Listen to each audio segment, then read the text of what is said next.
재보선 그 지역구 중에 가장 핫한 곳은 뭐니 해도 이제 평택. 경기 평택 을인 건데 일단은 승자 예측이 상당히 어려운 상황으로 접어들고 있는데 우리 임세현 대변인 또 대변인이라서 말 못하는 거예요? 아니에요. 아니죠. 이거 확실히 얘기하시는 거죠? 이거는 분명히 어떻게 말씀드립니다. 되는 겁니까, 저희 지금? 민주당이 반드시 승리합니다. 김용남 김용남 후보 후보. 승리한다. 네, 여러 가지 이유가 있는데 제가 감정적으로만 하는 게 아니라요. 네. 일단 지금 평택의 현역 시장님이 민주당입니다. 예, 민주당이고요.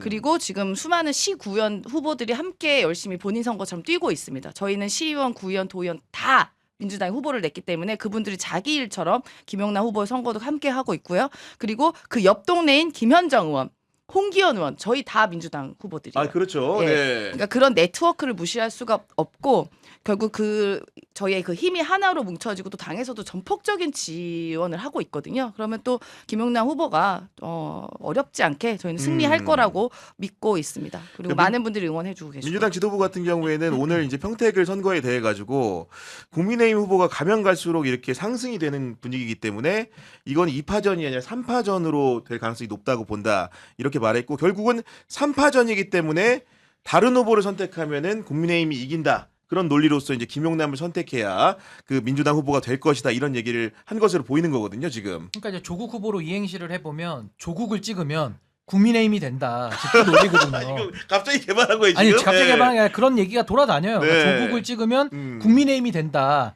그런데 그 얘기는 일견 타당한 게 결국 지금 이 삼강구도 속에서 전 유이동 후보는 이제 좀 뒤로 밀려갔다고 생각해요. 물론 네. 본투표에서 보수 지지자들이 얼마나 나와서 투표를 할까 그건 뭐 미지수긴 합니다만은 일단 선거 국면에서는 존재감이 전혀 없었어요. 그렇다라고 한다면 결국 민주당의 김용남 그리고 조국혁신당의 조국 후보인데 저는 이번 선거를 이렇게 쭉 보면서 정말 최악의 선거를 저는 평택에서 본 것 같아요. 왜냐하면 어떻게 시작부터 끝까지 네거티브만 일관할 수 있으며 더 심각한 문제는 이준석 의원도 개혁신당 만들어서 할 때 내가 더 국민의힘스럽습니다 하면서 표가 좋지 않았거든요. 심지어 이준석 의원도 그냥 개혁신당이라는 당의 어떤 정체성을 설명하면서 3자 구도에서 승리를 했단 말이죠.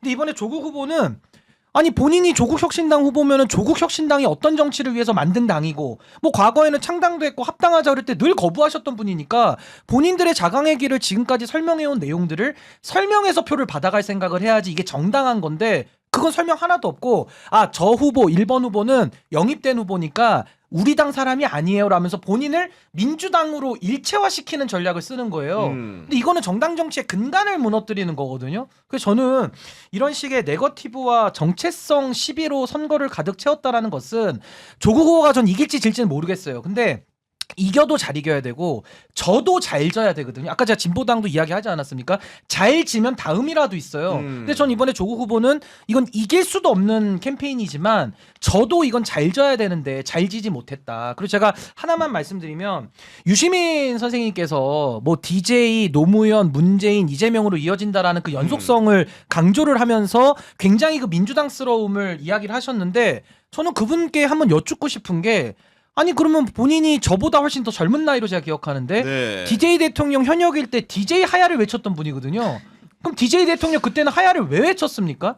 근데 저는 그 하야를 외친 거에 대해서 저는 이해하는 부분은 있어요. 왜냐하면 동교동계가 물러가고 친노그룹이 들어오면서 새로운 민주당의 진화를 만들어낸 거거든요. 그러면 그 논리를 그대로 지금 접목시키면 문재인 정부까지 왔는데 문재인 정부가 실패를 했잖아요. 네. 그러면 그 실패한 것과 단절하고 이재명 정부가 진화된 버전으로 새롭게 나아가는 길을 터줘야 되는데 여전히 이거는 뭐 기득권을 지키려고 하는 의도인지 뭔지는 모르겠지만 정계 은퇴, 평론 은퇴를 거듭 반복하면서 지금 나와가지고 특히나 사전투표 당일날까지도 방송에 나와서 거의 뭐 조국 후보를 지지해야 된다는 논리를 계속 설파하고 있기 때문에 저는 좀 이런 식으로 접근을 하는 것은 이번 선거를 저는 매우 좀 혼탁하게 만든 그런 장면들 아니냐. 저는 좀 정정당당하게 경쟁을 해야 되지 않나? 뭐 그런 생각 좀 해봤습니다. 이런 가운데 지금 보수 후보들이 단일화하냐 마냐 이것도 관심사인 건데 보니까 지금 대체로 오늘 지금 그 유이동 후보의 그 기자회견이라든가 그 황교안 후보의 그에 대한 입장문을 보니까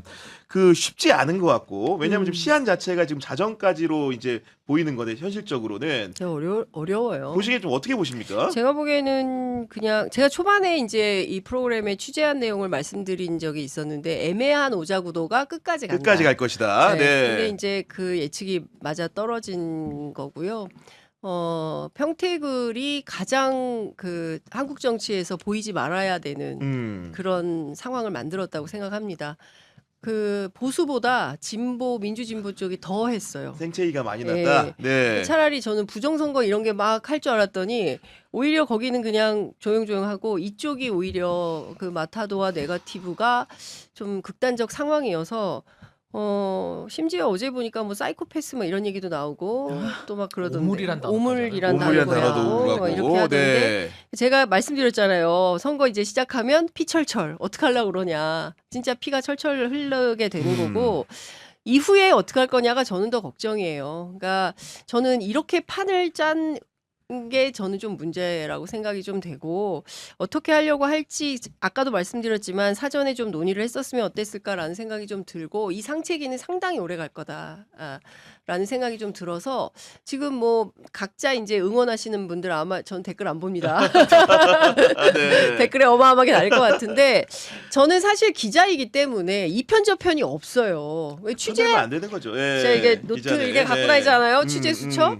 취재해서 그날그날에 이제 논평을 하는 건데 보시는 시각에 따라서 너는 뭐야 심지어 어떤 분은 그래서 너는 생각이 뭐야 왜 네 입장을 얘기를 안 해 막 이렇게 이제 강박을 해오시는 분들이 있는데 기자는 기자로 봐야 되고 정치인 또 정치인들의 역할이 있는 그렇습니다. 거고 네. 어쨌든 이제 구계자 입장에서 제가 보기에 평택을이 남긴 상처를 어떻게 가져갈 거냐. 그리고 더 큰 문제는 이러다가 어부지리로 유이동이 되면 그것은 이제 양쪽에 다 튀는 불이 되는 거예요. 그다음에 진짜 엄청난 흑폭풍이 있을 텐데 물론 저는 평택의 현명한 시민들이 윤호개인을 그렇게 찍을 거라고는 생각을 안 합니다. 그리고 어차피 3위 후보기 때문에 뭐 용을 쓴다 하더라도 뭐 어부지리로라도 그렇죠. 그럴 일은 없다. 근데 결국에는 이제 두 분 중 한 분이 당선될 가능성이 굉장히 높은 건데 하여간 저는 오늘보다 내일, 내일보다는 모레, 모레보다는 8월이 더 걱정이다. 이런 생각이 좀 듭니다. 지금 왜 안 될 것 같냐면 보수 단일화 같은 경우는 황교안 후보 입장을 보면 재밌어요. 저도 지금 방금 찾아봤는데 이렇습니다. 여론조사 결과와 본투표가 다를 것이라 정신 승리를 할 때가 아니다. 유이동 후보를 향해서 하는 얘기죠. 진정으로 이재명 세력과 본인의 말대로 평택의 나쁜 후보들을 퇴출시키고 보수의 가치를 지키고자 한다면 원칙 없는 단일화 쇼를 멈추고 평택 보수를 배신했던 과거부터 석고대죄해야 할 것이다. 유이동 후보를 유이동 후보를 상대로 아. 평택 보수를 배신했던 과거. 제 짐작에는 박근혜 탄핵 때 찬성을 했던 그런 걸 얘기하는 것 같아요. 그렇게 말하면서 황교안 후보 뭐라고 얘기했냐. 평택은 더 이상 배신자를 길러내지 않는다. 끝까지 타협하지 않고 입법 독재와 목숨 걸고 맞서 싸울 진짜 보수 황교안만이 이번 재선거에서 승리해 평택의 무너진 보수 기반을 바로 세울 수 있다. 말이 됩니까? 모스탄 단연명 씨까지 끌고 와가지고 부정선거를 주장하면서 그러니까 보수의 어떤 기독교 교단을 중심으로 네. 선거 캠페인을 하고 그게 이제 여론조사 상으로는 한 10% 정도, 8에서 10 정도 나온다고 들었는데요.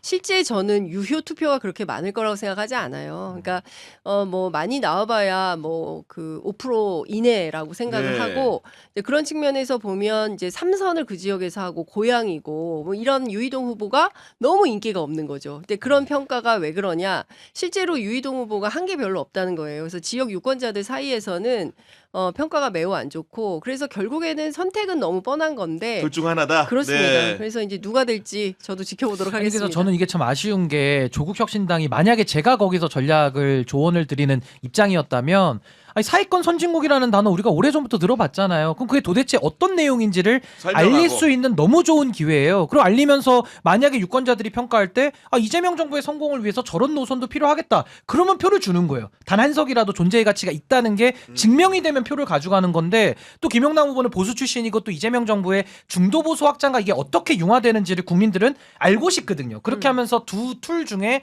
누가 더 평택 발전에 적임자냐라는 거를 놓고 선거를 치렀으면 아까 장 기자님 말씀하신 대로 이겨도 같이 이기고 저도 그렇게 별로 타격이 없는 그런 스무스한 선거가 아주 명품 선거가 됐을 텐데 시작부터 갑자기 이재명 대통령의 영입을 통해 가지고 들어온 인사에 대해서 무슨 반성문을 써라. 그러면서 과거 발언을 싹 다 뒤져가지고 이 말은 왜 그랬어? 이 말은 왜 그랬어? 아니 그 논리대로 하면요 조국 후보의 과거 페이스북 있잖아요. 10년치를 다 갖다가 그런 분석을 해서 맞대응을 해야 되는 거예요. 근데 김용남 후보가 아니 나는 네거티브에 맞대응 안 한다 이 말을 했고 물론 중간중간에 사람의 인내심에 한계가 있기 때문에 좀 어지간히 해야 되는데 너무 심하다 보니까 잠깐 본인도 흥분한 부분이 일부 있긴 했습니다만 전체적인 기조가 이거 조국혁신당이 너무 여기를 진흙탕으로 전 의원이 만들어 버렸어요. 네. 근데 전 여기서 이제 어떤 말씀 드리고 싶냐면 이제 그럼 앞으로 그럼 조국혁신당은 조국 그럼 애국심이 있느냐 이 당에 아니면 혁신 당명에 혁신이 들어가니까 이번에 혁신스러운 모습을 전혀 못 보여줬기 때문에 앞으로 그럼 이 당의 존재 의미는 뭐지? 근데 또 이미 합당에 앞장서겠다고 얘기를 해버렸기 때문에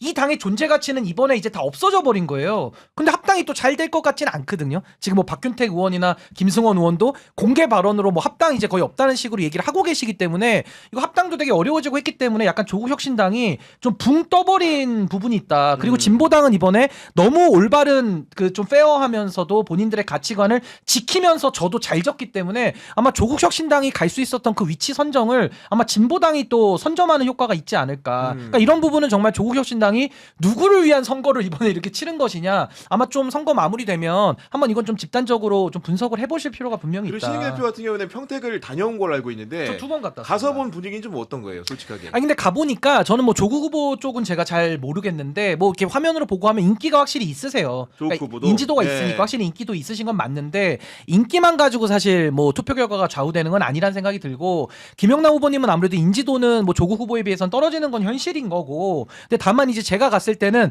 일단 사람이 많이 없었고요. 왜 없어요? 왜? 도농복합이니까 우리가 논도 많이 다니고 그래가지고 네. 또 더웠어요. 그러니까 많은 분들이 바깥 활동을 많이 안 하실 때 제가 간 것도 좀 있지만 밤에 이렇게 상점 같은 데 같이 돌아보긴 했는데 정말 많은 분들 한 10명 중에 한 7, 8분은 다 김영남 후보님 엄지척하면서 좋아하시더라고요. 그러니까 이거는 조국 후보 따라다니신 분들은 또 조국 뭐 후보가 똑같이 말씀하시겠지, 또 좋다 당연히. 그러고 또 저는 네. 김영남 후보님 쪽만 봤기 때문에 완벽한 정보는 아니겠지만 그래도 나름대로 그 안에서 잘 착근이 된 네. 부분은 제가 확인을 했습니다. 근데 그 굉장히 안 좋은 시그널은 투표율이죠. 사전 투표율이 지금 평택을이 18.39%거든요. 낮죠. 네. 그러니까 전체 23.51%에 비하면 여기가 그리고 그 뭐 보수 텃밭 아니에요. 그러니까 그 이재명 대통령 때도 지난 대선 때도 민주당을 4만 몇천 표 이상 이겼나 하여튼 뭐 그럴 거예요. 그래서 뭐 그러니까 민주당 지지세가 큰 밭이에요. 그렇죠. 네. 그런 걸 생각해 보면 왜 이렇게 시민들이 안 나오셨을까? 이번 선거 캠페인에 대해서 아우 이런 분들이 많은 겁니다. 그러니까 저는 이거는 전략상 굉장히 잘못된 캠페인 전략이었다라는 생각을 하는 겁니다. 그러니까 그게 이제 민주당 또는 이제 조국혁신당 양당 간에 너무 싸우니까 야, 다 꼴배기 싫어. 이런 유권자들이 많은 거예요. 특히 이제 중도에 계신 시민들, 제가 아까도 얘기했잖아요. 제발 싸우지 마. 그만 싸워 이것들아. 그런데 이제 계속 선거 끝나는 그날까지 싸우고 있는 거예요. 이걸 과연 그 유권자들이 좋게 보실까요? 어떻게든 합심해서 좋은 나라 만들어달라. 정치가 그런 거 아니야? 이제 이렇게 얘기들을 하시는데 그냥 서로 그냥 막 으르렁거리고 하고 있으니 제가 보기에는 시민들이 투표장에 선뜻 이번은 정말 국민들의 축제야. 다시는 내란 같은 건 없어야 돼. 기쁜 마음으로 한 표 흔쾌히 딱 주고 이렇게 식사하러 가시고 이래 아까 어떤 댓글처럼 이제 그렇게 해야 되는데 거기 가서 누구 찍어 이렇게 하는 것 자체가 저는 전략적으로 대단히 잘못된 선거 캠페인이었다 이런 평가는 꼭 드리고 싶습니다. 근데 제가 좀 이제 민주당의 입장으로 말씀을 드리면 저희는 이번 선거에서 사실 네거티브를 안 하는 게 전략이었어요. 그러니까 이거는 어느 후보를 막론하고 저희 지금 제가 돕고 있는 정원우 후보 같은 경우에도 오세훈 후보가 아무리 공격해도 그 네거티브에서 일절 대응을 안 하기로 했었습니다. 물론 그 부분이 어떻게 보면 어느 입장에서는 왜 이렇게 공격이 없냐 뭐 이럴 수 있겠지만 뭐 저희는 비전과 정책 그리고 이재명 정부의 성공을 뒷받침하겠다라는 그 기조로 갔었습니다. 그리고 평택을도 마찬가지로 김용남 후보 물론 국민의힘에서 넘어온 후보이긴 하지만 저희 당에서 공천을 한 분이고 뭐 이분에 대해서 뭐 가타부타 이야기가 있지만 어쨌든 이재명 대통령이 대선 후보 때 대선 시절에 영입을 하고 도움을 받은 분이에요. 그래서 저희는 어쨌든 초반에는 그렇게 이재명 정부의 성공을 위해 뒷받침하는 후보다라고 이제 했는데 논평 숫자를 보십시오. 그 솔직히 말씀드려 조국혁신당 저는 그분 거기 안에 친한 분들도 계세요 안에 실제로. 근데 처음부터 논평 개수부터만 보면 이게 차이가 나거든요. 저도 어차피 대변인 하다 보니까 저희는 최근까지 조국 대표에 대한 그 어떤 네거티브 논평을 한 적이 없습니다. 최근에 김현정 원내대변인께서 이제 같은 지역이다 보니까 몇 개 낸 거 말고는 없는데 시작을 민주당이 하지는 않았다.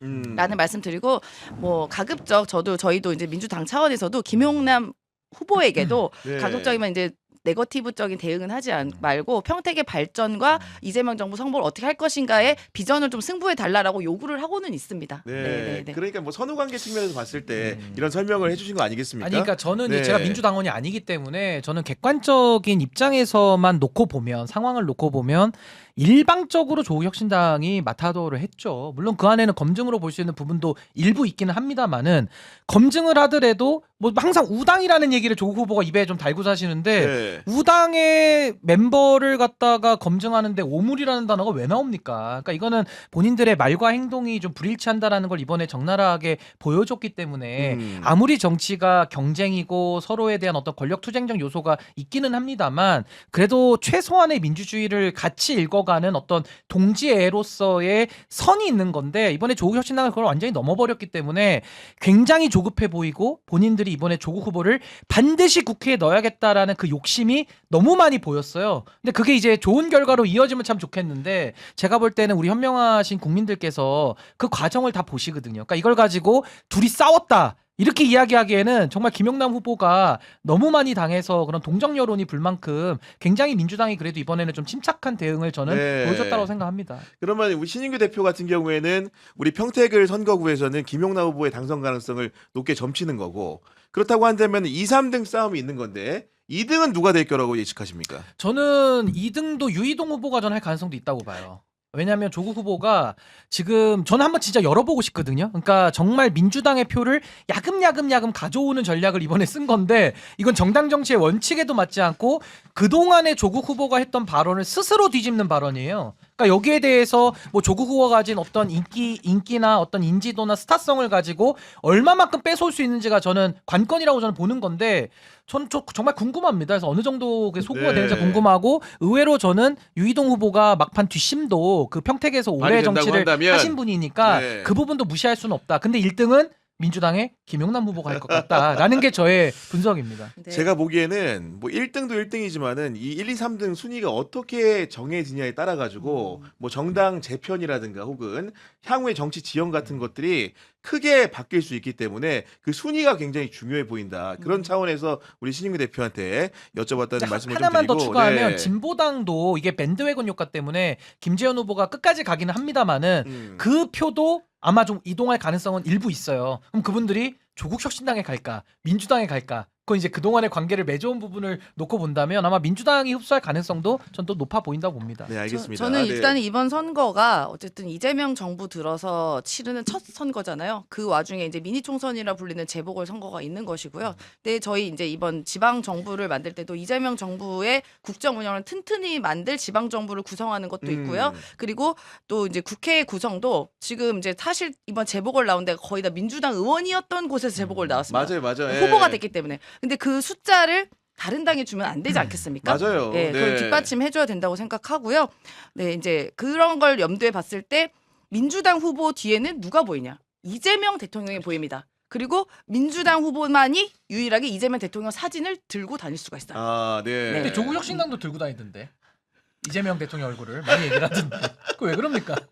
글쎄, 뭐 제가 그 부분까지는 파악을 못했고 아니, 근데 아까- 우리 대통령이 그렇게 통합의 관점으로 모든 분들에게 인기가 많습니다. 너그럽게. 네. 아니 근데 아까 임전 대변이 아까 공주에서 설명한 것처럼 네. 쭉 찍다 보면 줄투표 경향이 또 있어서 평택도 쉽지가 마찬가지예요. 않아요. 네. 그러니까 쭉 찍다 보면 추미애, 최원용, 평택시장 이러면서 김용남 후보 이게 많기 때문에 그렇죠. 아마 이 부분도 굉장히 중요한 요소다라는 생각이 알겠습니다. 듭니다.